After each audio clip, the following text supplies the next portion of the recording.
So all of the people who have seen my response video to Mark Collette and his debate with Brian of London and Joseph Cohn and some of these other people who are, broadly speaking, they're Zionists, but all over the spectrum, I've received more response to that than to almost any video I've made for the past few months. And I think that what we're seeing is a couple things. First of all, the attempt to censor people based on political views that are quote unquote fringe simply isn't going to help. These people can just come and comment or whatever. And by the way, they're welcome to comment even if they put some pretty ridiculous comments on my stream. And by the way, I also had a pretty ridiculous comment from the left on one of my videos just a few hours ago. But I think that rather than censor people, all you have to do is answer them and maybe steer the conversation to a more nuanced and uh, and dialogue point of view, where you don't look at the person as this diseased, mad person, a rabid alien, but you see somebody who perhaps you can speak to and maybe change their mind. And if you can't change their mind, whatever. There's many other things to live for.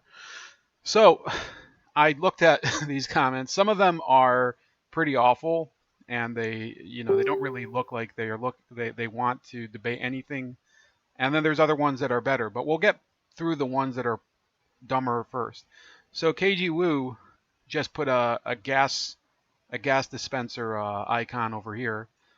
That pretty much says it all. By the way, by saying that you'd like to gas people, that kind of it implies that you do acknowledge that people were gassed during World War II. Okay, either you don't believe it, so you can either believe that it happened, or you can believe that it should happen, or you can live in the world of denial like many people do. But if you're saying that people should be gassed, then I think you're pretty much giving up the ghost that you believe it happened. This person says, just remember, Europeans would not be thinking, talking, or seeking to create a white ethno-state if Jews had not been subverting the entire planet so diabolically for so long. People who happen to be Jewish is not an argument, Jew. The facts are the facts, and they are not facts. We will just go ahead and make them up just like you do, Jew. Now, deny the Holocaust for us as a token of your goodwill. Don't choke on the dryness and shortness of breath that leaves you unable to swallow either. Judaism is terrorism. Jews. So they're gonna make fun of my respiratory issues, which I don't know what that has to do with anything I was talking about. And he didn't even address anything I said. The same person also said that when you say diaspora and claim that a grifter Jew in Morocco is so different from an opium dealing Jew in China, you prove that a leopard cannot change its stripes. Well, thanks for the shout out. What we really want to know is how many lists your name appears on, how many meetings have you attended, what monies you have given and received from organized Jewry, and just how much of a effing terrorist threat you are for the crimes you have already committed. So you basically left out the cuss word for some reason. I don't understand why you think I can't take a cuss word, since this has usually been one of the more uncensored channels that you can find. So, and then he wants to know what meetings I've attended. Well, I don't belong to any organizations, and I think most organizations wouldn't want to have me. What I want to know, Paul, is who taught you English, because you sound like you came from fucking Mongolia or something, because you don't have any punctuation, you can't capitalize, and you seem to have a problem using words like meetings. Okay, it's plural, meetings. How many meetings have you attended? Very nice. So those are the people who were less than coherent, I would say. Let's go look at some of the people who are a little more reasonable, or at least put forward something that they think is an argument. Then we get to this person who was replying to Paul Daly, and he says, all European nations are ethno-states by default. All you have to do is repatriate. That's not true. That's not true at all. In fact, if you look at a lot of the nations in Europe, and you said nations, you didn't say countries, you didn't say regions, you said nations.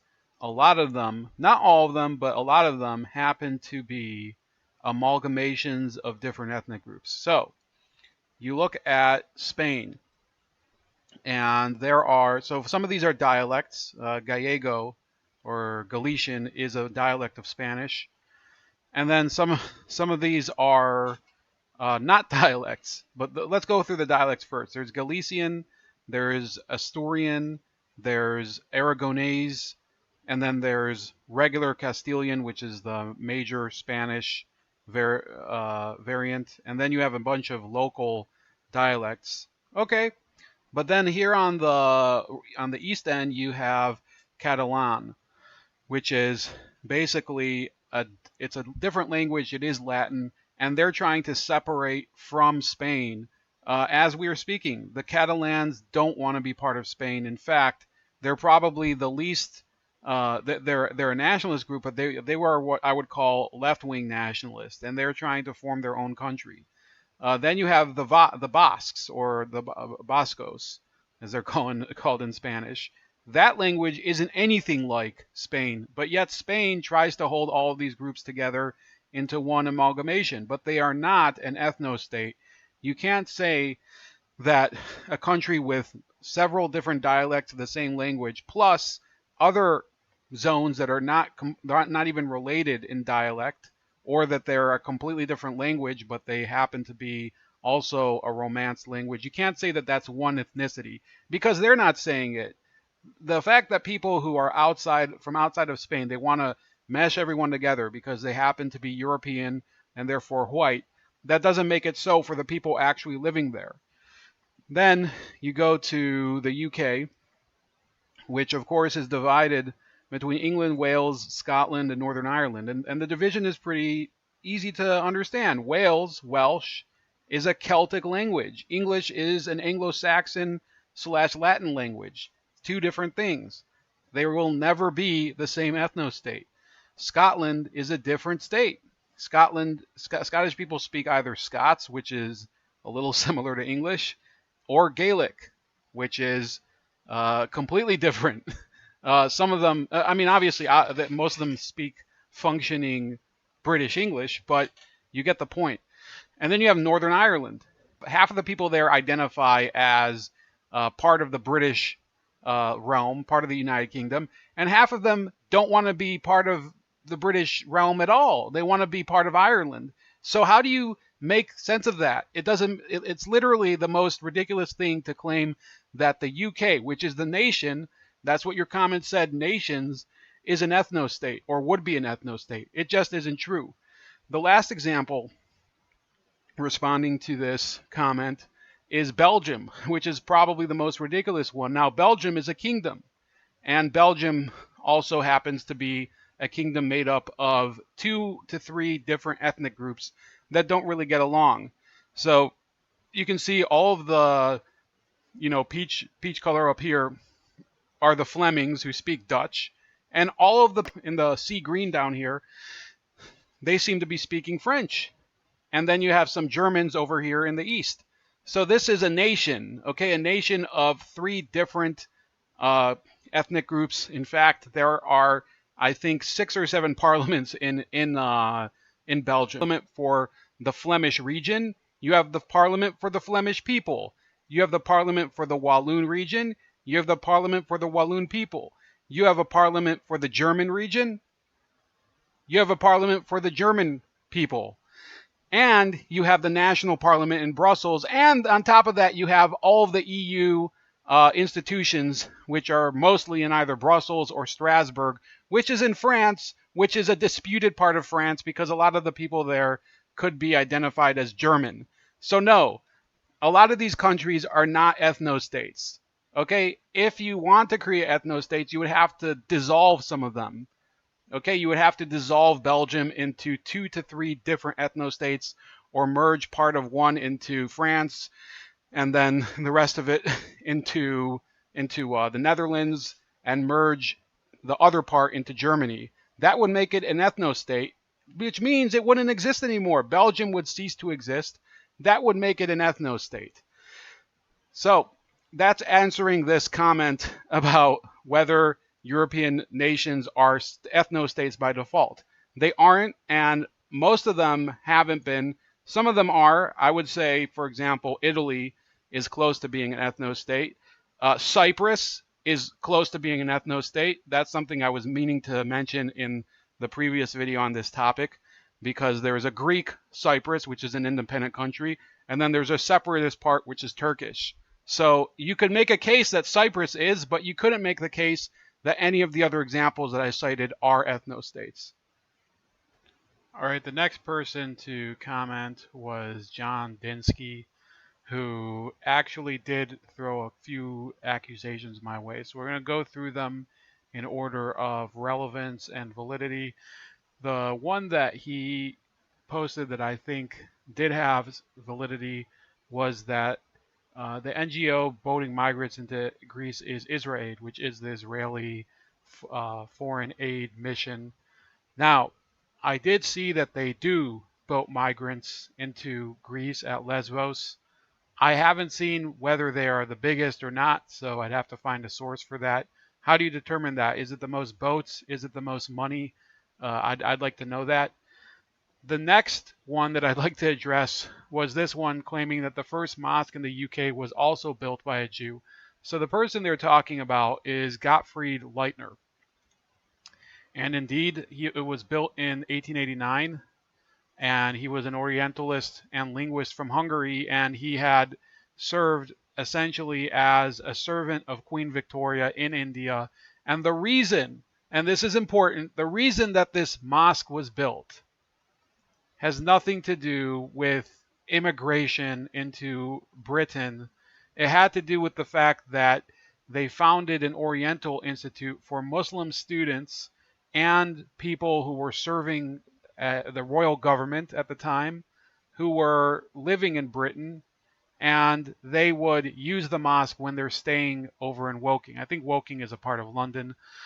So this was, it says here, initially a small number of Muslim students and visiting dignitaries used the mosque, but following Leitner's death in 1899, the mosque closed. In 1912, a new phase in the building's use began with the arrival of Khwaja Kamaluddin, and through the efforts of the Woking Muslim mission, the site was restored as a place of worship, attracting royal visitors and famous British converts, including Lord Headley, who founded the British Muslim Society, and Marmaduke Pickthall, who provided the first and one of the most eloquent English translations of the Quran. So these are English people who are supporting the cause of Islam in Britain. The person who founded the mosque, Gottfried Leitner, was there, and he traveled throughout the Muslim world, and he learned a number of languages, and he even adopted a Muslim name.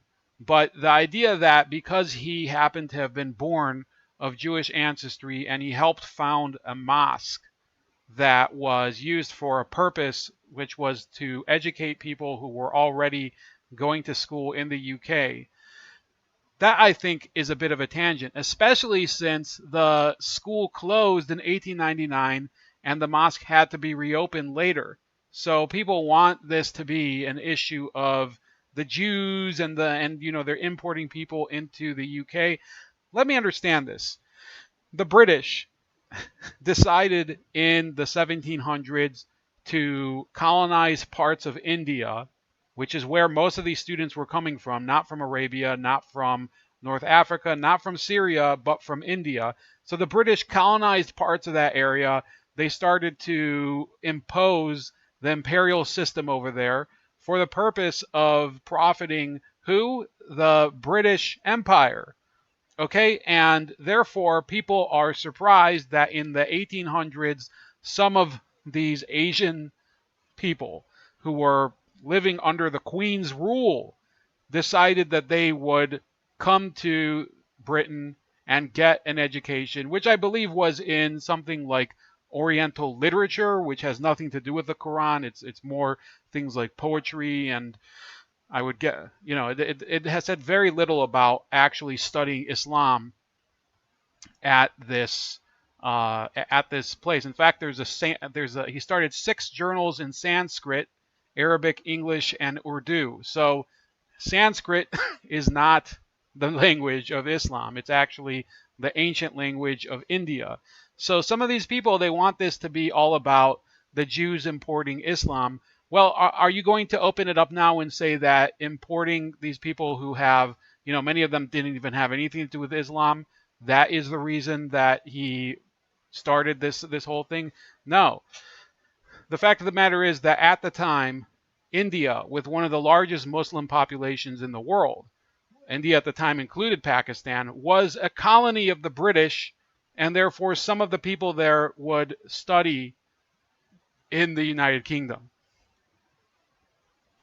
Okay, now we get to another accusation of John Dinsky. By the way, if you put your full name, if it is your real name, as a commenter, I'm still going to use it. I mean, you've given up on anonymity, so I don't really care. So he said the president who signed the act, Lyndon Johnson, he's talking about the Hart-Celler Act, which we'll get to, which he talked about opening up America's border to non-whites. So the president who signed the act, Lyndon Johnson, is also Jewish according to Jewish law. His father's side are Christian Zionists.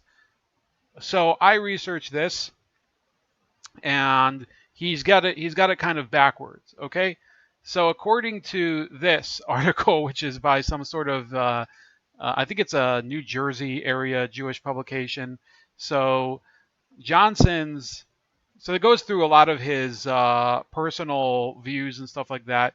And then finally it comes to here. It says Lyndon Johnson's maternal ancestors, the Huffmans, apparently migrated to Frederick, Maryland from Germany sometime in the mid-18th century. Later they moved to Bourbon, Kentucky, and eventually settled in Texas in the mid to late 19th century. According to Jewish law, if a person's mother is Jewish, then that person is automatically Jewish, regardless of the father's ethnicity or religion. The facts indicate that both of Johnson's great-grandparents on the maternal side were Jewish. These were the grandparents of Lyndon's mother, Rebecca Baines. Their names were John S. Huffman and Mary Elizabeth Perrin.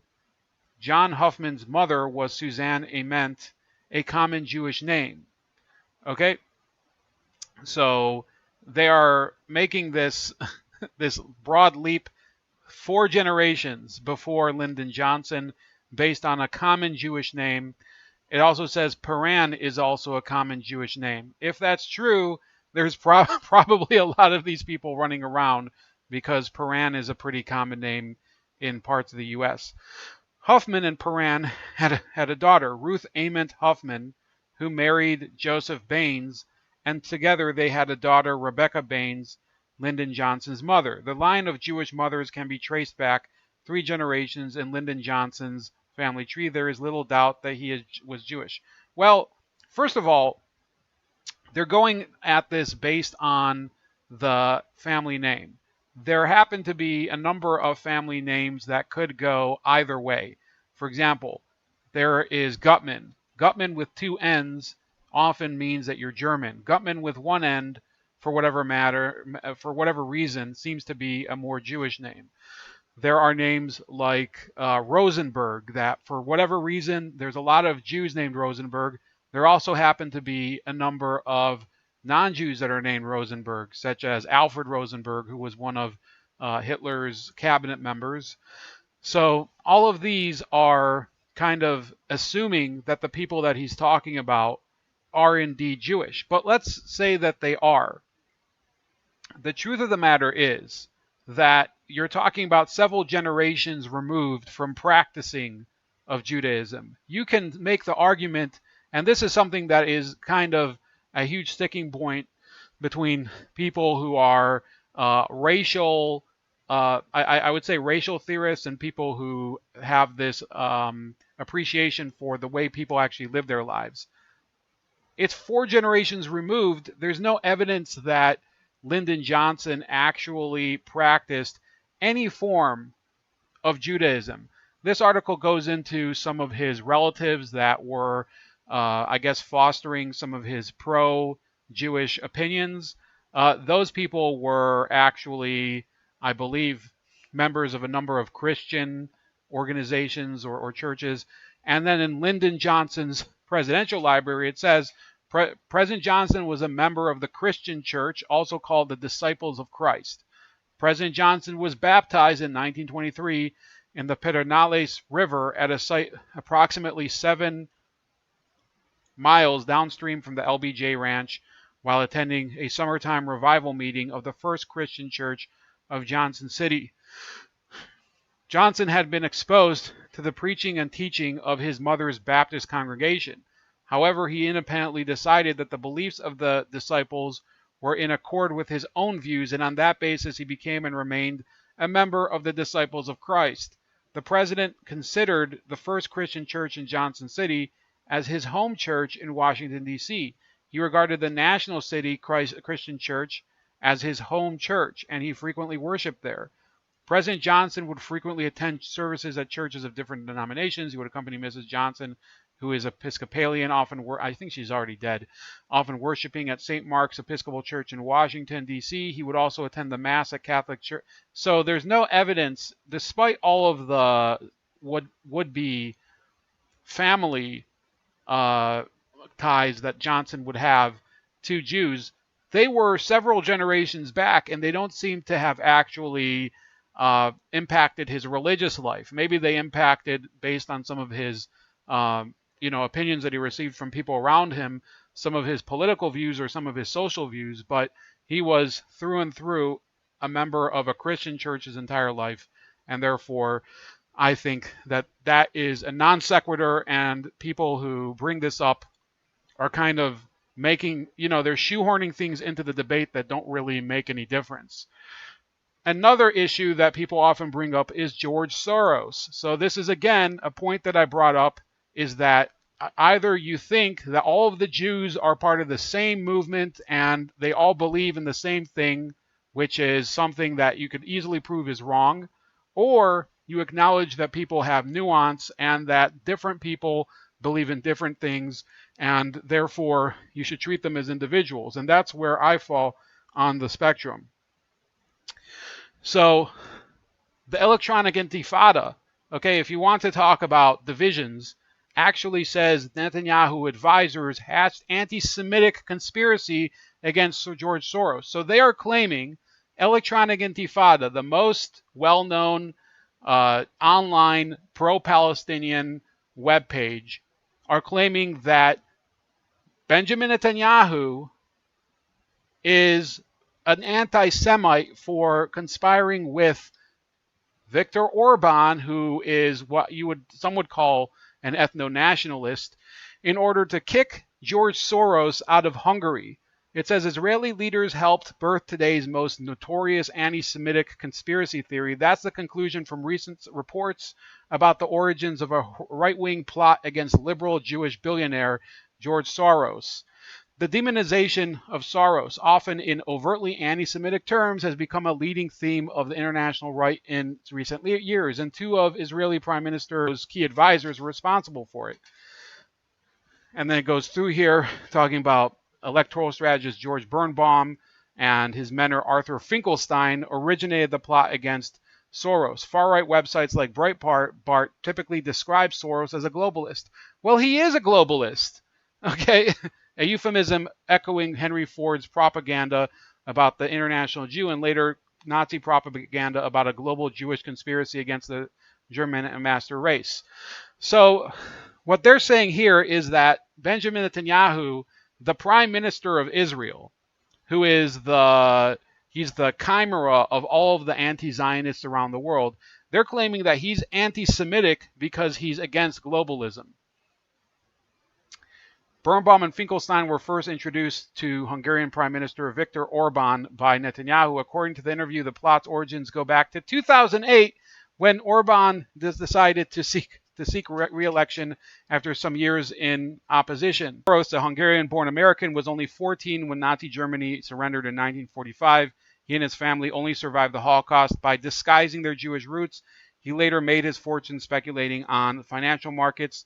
Soros has put more than $30 billion into his Open Society foundations, which fund anti-communist and liberal causes. Although right-wing conspiracies about Soros existed for years, it took an orchestrated campaign by Netanyahu's advisors working for Orban to send it into overdrive. According to an interview with Birnbaum in a January edition of Das Magazin, translated and updated at BuzzFeed News, the duo advised Orban to focus on smearing Soros as the puppet master responsible for aiding Hungary's enemies, encroaching Islam and secular forces. So I want you to answer this question: if this John Dinsky's actually still listening, or if he's ignoring me. How can George Soros be such a paragon of the world Jewish community, and then still be fighting with Netanyahu, who's the other major boogeyman of all of these people who claim that there's a major Jewish conspiracy? Has the conspiracy fallen apart?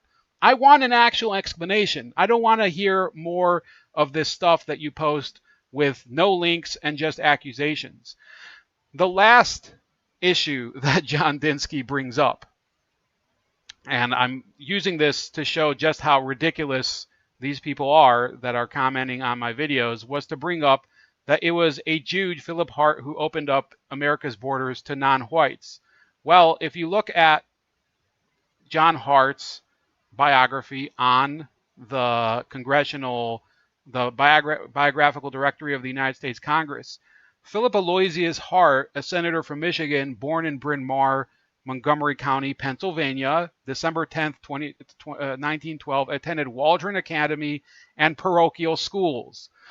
Graduated from Georgetown University, Washington, D.C.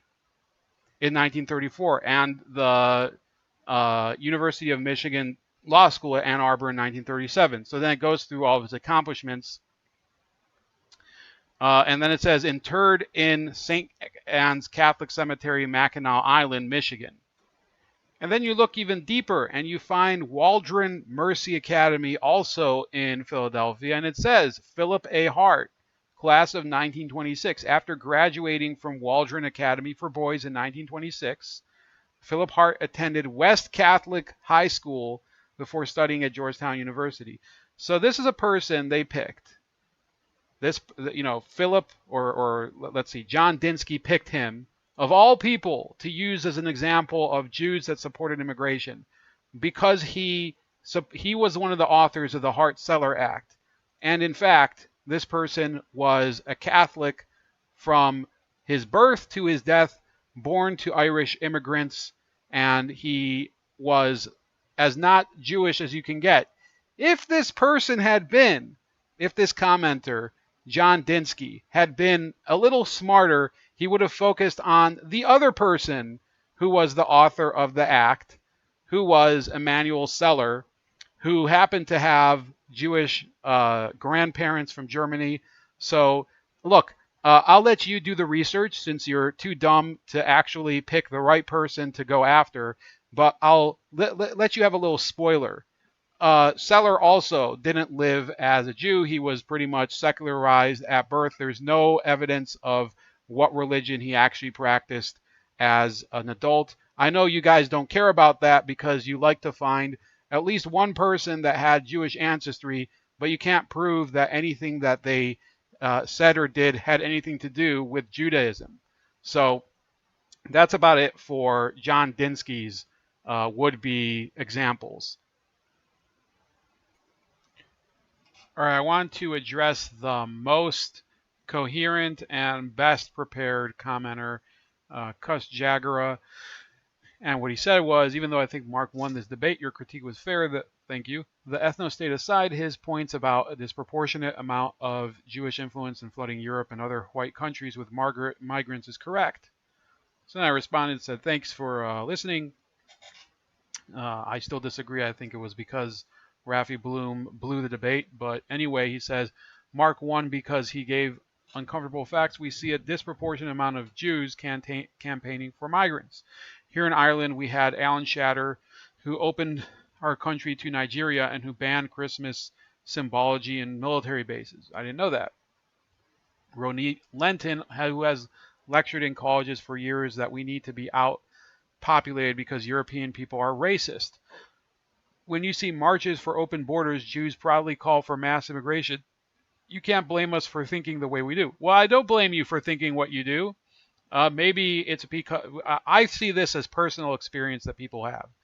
people see certain people advocating for certain things, they make a connection, and it's not something that you can not just blame on personal prejudice or hatred.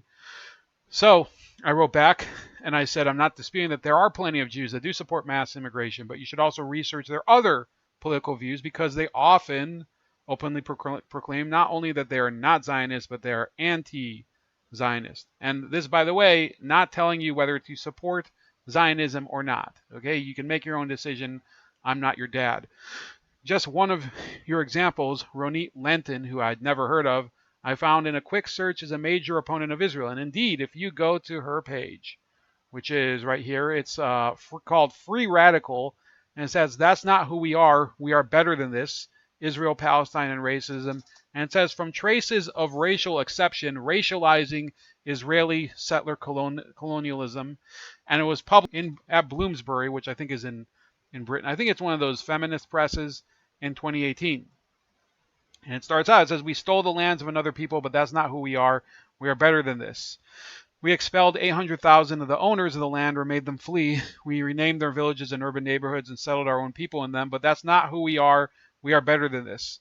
And then she goes on, and it's a page-long diatribe about it.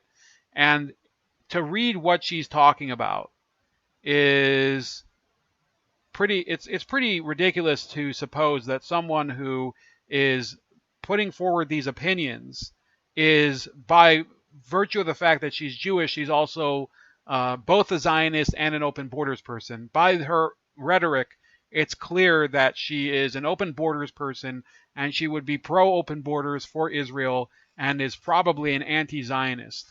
So then he responded and he said, Shatter is a Zionist. So he's talking about the other person he mentioned, Alan Shatter. Writes in Israeli newspapers, which he boasts about. Lenton is a vile little rat who hates Ireland as much as Israel. I'm not a Jew hater, and I appreciate you haven't called me the usual anti-Semite. Now, I'm not going to call people names just because, in fact, I couldn't care less if you were or not. But let's talk a little bit about Alan Shatter. So, yes, you could say that he is a pro-Israel liberal, and he was the Justice Minister of Ireland, I think ending in 2014. I believe it was 2011 to 2014. So let's find the exact dates. Here's his predecessor. But you see here, yes, 2011 through 2014. And he was the architect of loosening some of the immigration numbers. But it's not as if the difference was so huge, okay? So you can see these are the immigration numbers for the years 2008 through 2018 in Ireland. And you can see that in 2008, under one of his predecessors, Brendan Smith, immigration was at over 100,000 people. And it still hasn't reached that level, although it has been growing since 2010, before Shatter took office, and obviously probably due to his policies. However, you can see also a significant amount of outmigration. And the outmigration, it's interesting that it didn't start during his predecessor. You know, you see more immigrants in 2008, but only about less than 50,000 immigrants, people who left Ireland. And then the next year, you still have, you start to see more people emigrating and less people immigrating. And then steadily, you just see more and more people emigrating. Now, some of those are because of Ireland's sluggish economy in the wake of the economic collapse. Remember, it was the Celtic Tiger in the early 2000s, largely from what I've heard. Okay, I could be wrong, because of Ireland's status as a tax haven for people who are fleeing high tax rates in other countries. But you can see that the rates have actually increased, not just under Shatter, but under his successors. Okay, and all of his predecessors and successors are Irish Catholic. So you can either blame him for all of it, or you can blame all of your ministers for this issue, because the fact is that Ireland is one of the most left-wing countries in Europe. You can see this. Was it Alan Shatter who approved your new law legalizing abortion? No, it was, I believe, over 60% of Irish people, which, by the way, I am a huge opponent of abortion. So let's look at some of his issues. So you do see that he is opposing the BDS bill that was proposed in Ireland. I think I don't know if it's been made law or not. Talking about goods produced in the West Bank, or well, really the West Bank. And another thing that he has been cited for is over here. Let's see. So you do have other people who have signed on to this whole migrant-friendly policy. And the person who's currently serving in his former position, Shatter's former position, is Charles Flanagan. And it says, just last week, the Minister for Justice and Equality, Charles Flanagan, signed Ireland up to the UN Global Compact for Migration.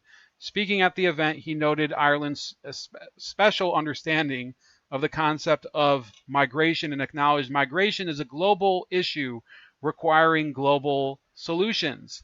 The process leading up to last week's signatory event, where 164 countries committed to the compact, had been rumbling on for years. So anyway, you see here that Charles Flanagan, who is not Alan Shatter, obviously, Francis Fitzgerald also allowed the immigration to continue to rise. Let's see who's the next person would be. Here's Charles Flanagan, in case you're interested. He campaigned in favor of a yes vote in the 2018 Irish abortion referendum. So I want to ask, what's your name? Cus Jagara. What responsibility does Charles Flanagan, or an Irish Catholic, for supporting A, mass migration into Ireland, and B, this abortion bill, which would reduce the number of births of Irish Catholic children in Ireland? How can you blame that on the Jewish people when it's really something that he's doing? Then you see that one of his predecessors, Brendan Smith, responded to Peter Casey, who was arguing against more immigration of, quote, freeloaders into Ireland. It says European Parliament election candidate Peter Casey has said, we can't have people coming into Ireland illegally and staying here, as he was questioned on comments he made about, quote, freeloaders coming into Ireland. And then you go down here and it says, Fianna Fáil's Brendan Smith said that Europe needs a, quote, migration policy before turning to address Casey's comments in the Sunday Times. Europe needs a migration policy, but apart from ensuring that people come here who are fleeing torture and horror and war, those people are not freeloaders, Peter, Smith said. Smith added that Europe needs to deal with the issues that cause these people to flee their countries. So you can clearly see from all these examples that, yes, you can point to people like Alan Shatter, and I would say a number of people in our government here in the U.S. who are pro-immigration and also happen to be pro-Israel. Chuck Schumer, for example, the senator from New York, would be an excellent example to bring up. And I'm not running away from any of these accusations. You can see I've replied to, I believe, all the comments on that thread, even the ones that are the least coherent, up to the ones that are the most coherent. The last thing is, I want you guys to answer a question, and it's really simple. How can Mark Collett accuse Israel of being an ethno-state when you've had 3 people at different points who were Arabs serving on the Israeli Supreme Court? Now, you might say, well, who cares about the Supreme Court? Admittedly, the Supreme Court over there has 15 people. One person maybe isn't the biggest, doesn't make the biggest difference. I believe that every decision is reached by 3 of the judges on it. So it does have a lot of very significant consequences. But one of the judges in this case, George Kara, who's the current serving Supreme Court justice from the Arab community, happens to be an Arab Christian from Jaffa. He served as the judge in the case that convicted the former president, Moshe Katsav, of rape.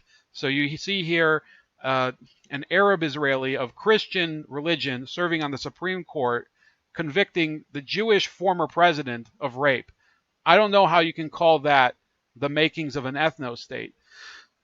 In another fraud profile case, he convicted Ofer Nimrodi of wiretapping. I think he's a major. I think he used to own one of these major newspapers. Yeah, the Maariv newspaper. So Nimrodi, who happens to be an Iraqi Jew like myself, on half of the family, he was convicted by this same Arab justice. And then you also have Salim Gibran, who served for several years. He's retired now, who also served on the court for 13 years. So I think that Mark Collett, with all due respect, I didn't say that he got destroyed in the debate, but I think he's ignoring important things. And when you ignore things that are contrary to your body of evidence, it's valid to bring them up in a critique. And I think that my critique is valid. I don't see anybody really refuting anything that I've said. Look, I'm willing to take people's criticisms seriously if they are serious criticisms and address them just as if I would address people that are on my side. That's about it. Please like, share, and subscribe. Also subscribe to me on BitChute and on Minds and on Subscribestar. If you would like to donate money, I know a lot of people who are watching this video will not want to donate me money, but you should anyway, because screw you. All of those, you can find my screen name is Chef Leopard, and also you can find me on Gab at Starscream85 and on Parler at Razor Ray. I'll talk to you later.